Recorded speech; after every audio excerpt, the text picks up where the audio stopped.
Yo, halo guys, sebelum gua lanjutin ke pembahasannya, gua nggak bosen-bosen ngingetin ke kalian dulu. Yuk dukung dulu channel ini dengan pencet tombol subscribe dan loncengnya di bawah ini agar kalian tidak ketinggalan update dari channel ini. Dan juga like dan share ke kawan-kawan kalian biar di channel ini semakin dikenal banyak orang.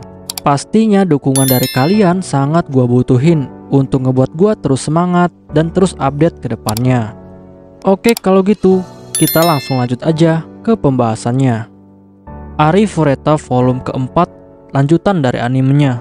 Seperti yang kita tahu di episode terakhir di animenya bahwa Kaori itu memutuskan untuk ikut dengan party Hajime. 3 minggu sudah berlalu sejak Kaori memilih untuk ikut dengan party Hajime. Dan akhirnya kelompok party Koki kembali ke ibu kota dengan rasa kecewa dan depresi karena kekalahan mereka di labirin besar Orcas. Terutama pada Koki yang sangat depresi karena mengetahui kekuatan Hajime yang sangat luar biasa. Dan Koki menyimpan rasa iri dan marah karena Koki berpikir Hajime terlalu kejam dengan menembak mati Catelia, si iblis wanita itu tepat di kepalanya tanpa ampun.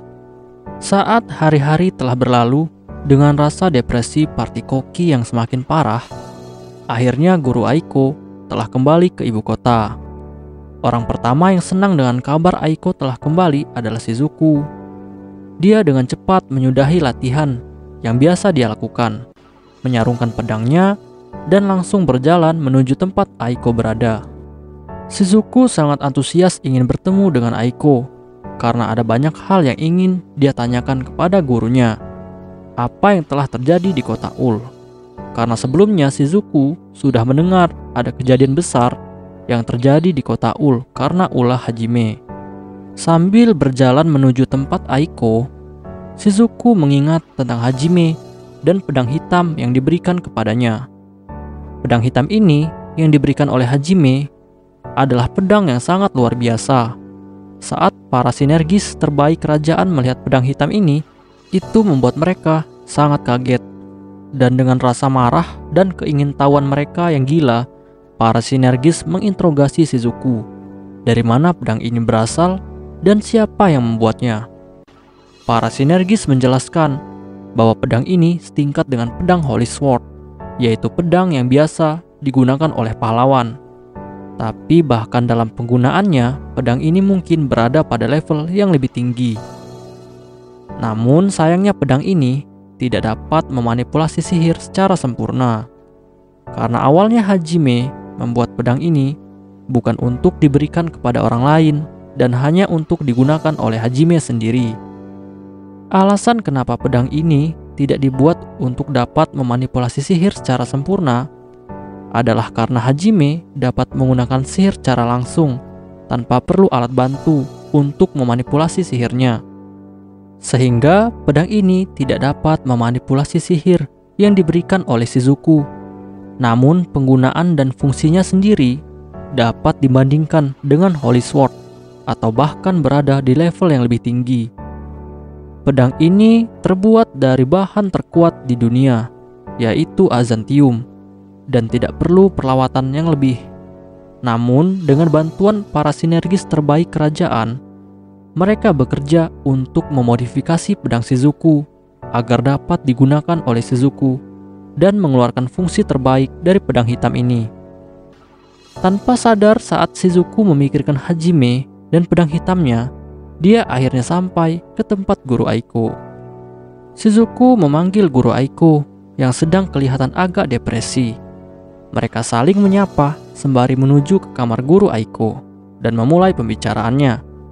Pembicaraan dimulai dengan guru Aiko memberitahu Shizuku tentang pengkhianatan Shimizu. Dan Shimizu telah mati, dibunuh oleh Hajime. Walaupun sebenarnya Shimizu memang sudah tidak bisa diselamatkan lagi.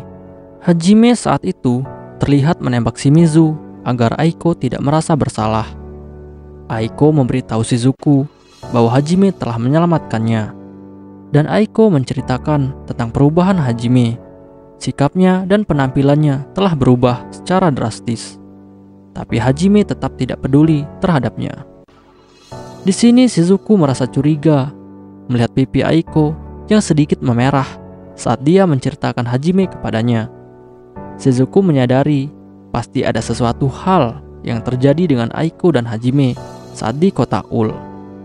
Shizuku terus mendesak Aiko untuk menceritakannya, dan Aiko merasa gugup dan malu untuk menjawab pertanyaan dari Shizuku. Dan pada akhirnya Aiko tidak menjawabnya, dan Shizuku menyerah untuk menggali informasi yang lebih banyak. Namun Shizuku menyadari bahwa Aiko telah menumbuhkan rasa yang lebih dari hubungan antara guru dan murid. Shizuku akhirnya mengganti topik pembicaraan, dan dia bertanya pada Aiko apakah dia sudah melaporkan apa yang terjadi di kota Ul kepada raja. Tapi mendengar itu, Aiko merasa kecewa. Aiko mulai menceritakan bahwa Hajime sudah dicap sebagai pengkhianat atau orang yang sesat. Hajime sangat kuat dan dianggap sebagai ancaman. Baik kerajaan ataupun gereja Sein, semuanya menganggap Hajime sebagai ancaman dan akan segera disingkirkan. Aiko khawatir jika mereka menghalangi Hajime, maka Hajime akan melawan mereka bagaikan iblis yang haus darah. Dan saat itu terjadi, Aiko dan Shizuku khawatir mereka akan dikirim untuk melawan Hajime karena dianggap mereka akan mampu untuk menghentikan amukan dari Hajime. Aiko pun tersenyum pahit dan mulai pembicaraan yang selanjutnya. Aiko memberitahu Shizuku bahwa dia akan menceritakan cerita yang dia dapat dari Hajime kepada party Koki, bahwa jangan pernah percaya pada dewa ataupun gereja Sein. Hajime memperingatkan Aiko tentang hal ini. Itulah salah satu alasan Hajime pergi sampai sekarang dan tidak pernah kembali. Aiko berencana menceritakannya saat akan makan malam. Akhirnya malam telah tiba dan Aiko berjalan menuju tempat makan malam untuk dapat menceritakan cerita yang dia dapat dari Hajime. Namun saat di tengah perjalanan, di lorong yang sepi, Aiko dihentikan oleh sosok biarawati yang sangat cantik yang mulai berbicara dengan Aiko. Aiko tidak membalas apapun perkataan dari sang biarawati, dan sang biarawati tiba-tiba menyerang Aiko untuk membuatnya pingsan.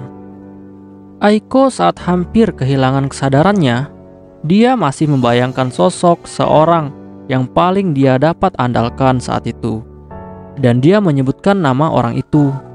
Yang disebutkan oleh Aiko adalah Hajime. Dan akhirnya dia pingsan.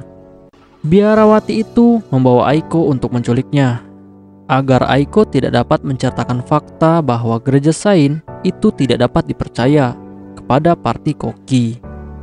Namun, saat kejadian itu terjadi, ternyata ada seseorang yang tanpa sengaja melihat kejadian itu. Dan untungnya dia berhasil lolos dengan cara bersembunyi. Dan akhirnya Aiko pun telah menghilang. Oke guys, akhirnya pembahasan di Arifureta lanjutan anime ini di volume keempat ya, selesai sampai di sini. Dan kita bakal lanjut lagi di ceritanya nanti di volume kelima ya. Karena lanjutan animenya ini dimulai dari volume 4 yang udah part terakhirnya guys. Oke, kita bakal lanjut lagi nanti di volume selanjutnya ya. Oke, see you next time di volume selanjutnya. Bye bye.